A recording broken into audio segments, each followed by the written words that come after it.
Today there is an initiative being launched called the Short Breaks Evaluation Toolkit, which is a new way of assessing the benefits of the short breaks that are put in place. And to talk us through that in a bit more detail is Moira Oliphant, who's going to be speaking next. Moira is the branch head of the Carers Policy Team in the Scottish Government's Adult Care and Support Division. So for the last 4 years, she's been really heavily involved in strategy surrounding carers and young carers. So as well as talking through the evaluation toolkit, she's also going to be giving us a bit of a background into the policy as it stands at the moment to set the scene for the rest of our day. So if I could welcome Moira onto the stage. Speak next.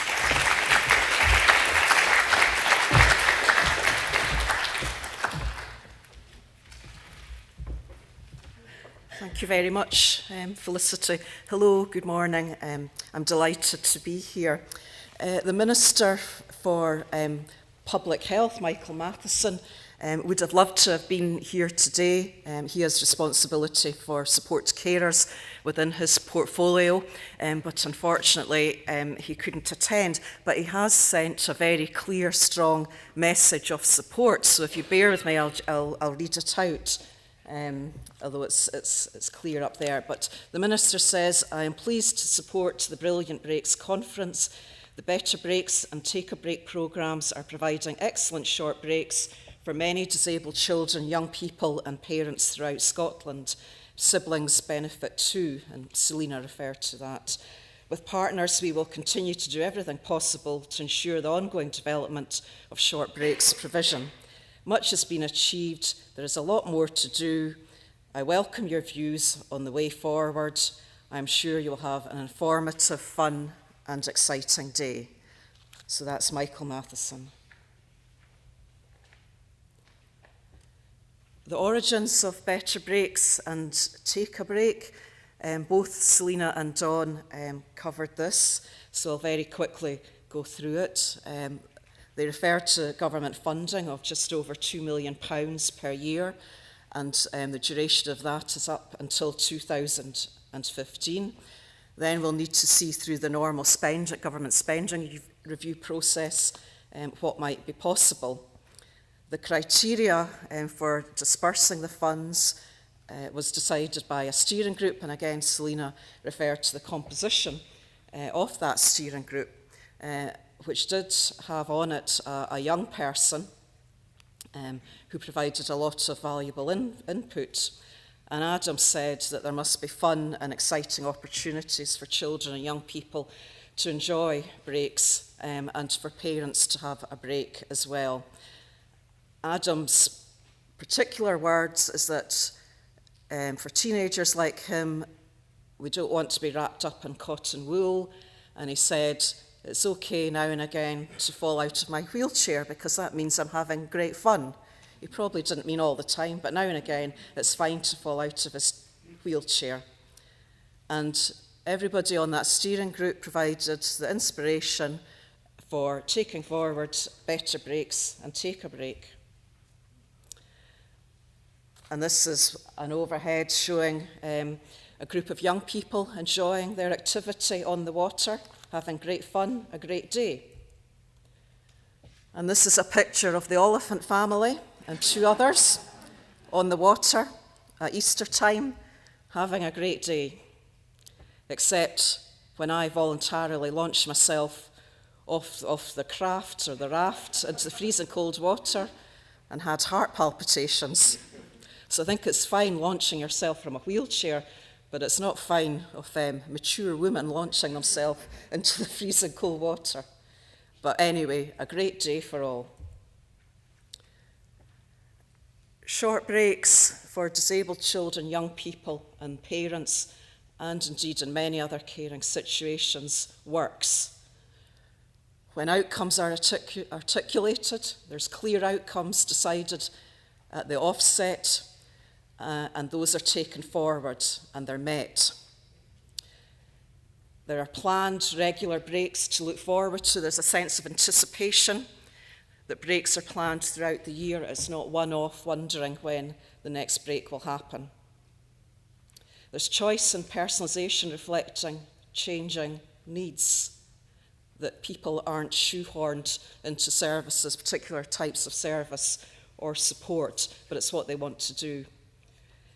There are creative solutions to providing short breaks, and there's been ample examples of that across both programmes and more widely.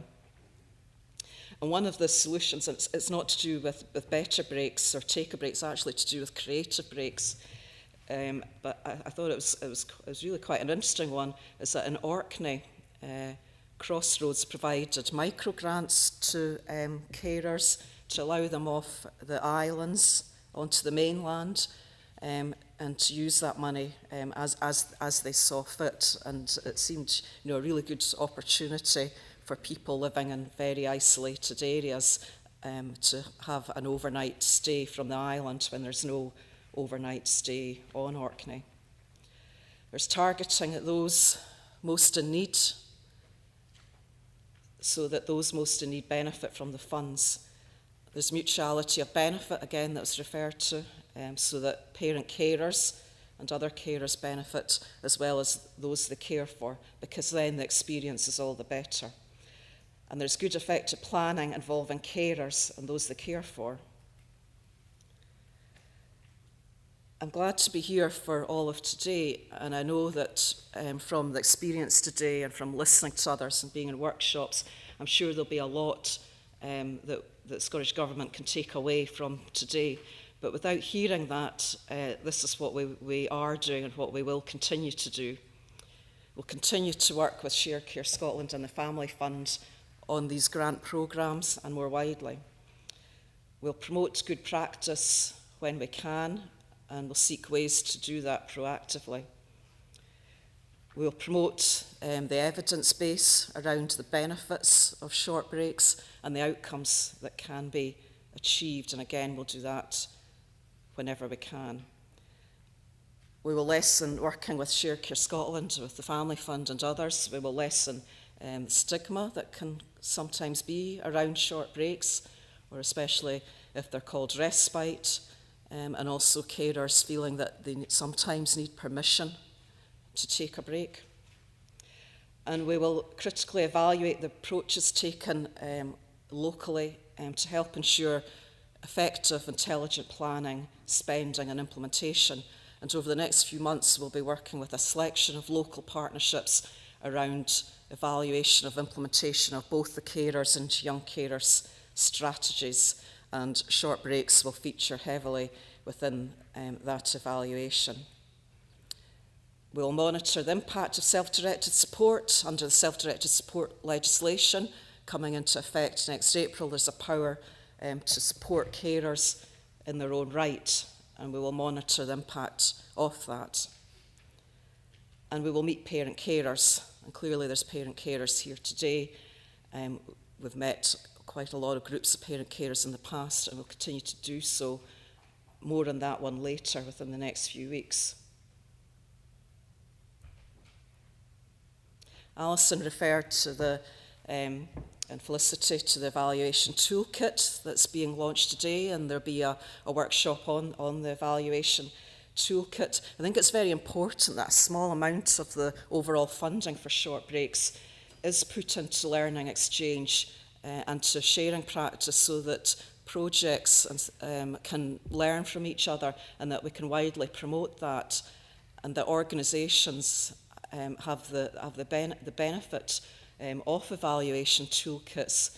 And this one is particularly splendid, I have to say, in reading through it. Very easy to read, very critical and very supportive. I'm sure it'll be very, very helpful to organisations. Evaluation Support Scotland, where I read expedition leader. This must be the terminology. Lots of expedition leaders. It makes a change, a nice change from focus groups, I have to say. There was quite a lot of work with this third sector, including with some of the projects that have been funded. It's to look at the evaluation of short breaks. It looks at a range of success measures. And as I said, it's easy to read and it should have high impact. So I'm very pleased that it's being published today and that it will be available online. And it's an excellent tool. And that's it. Thank you very much indeed.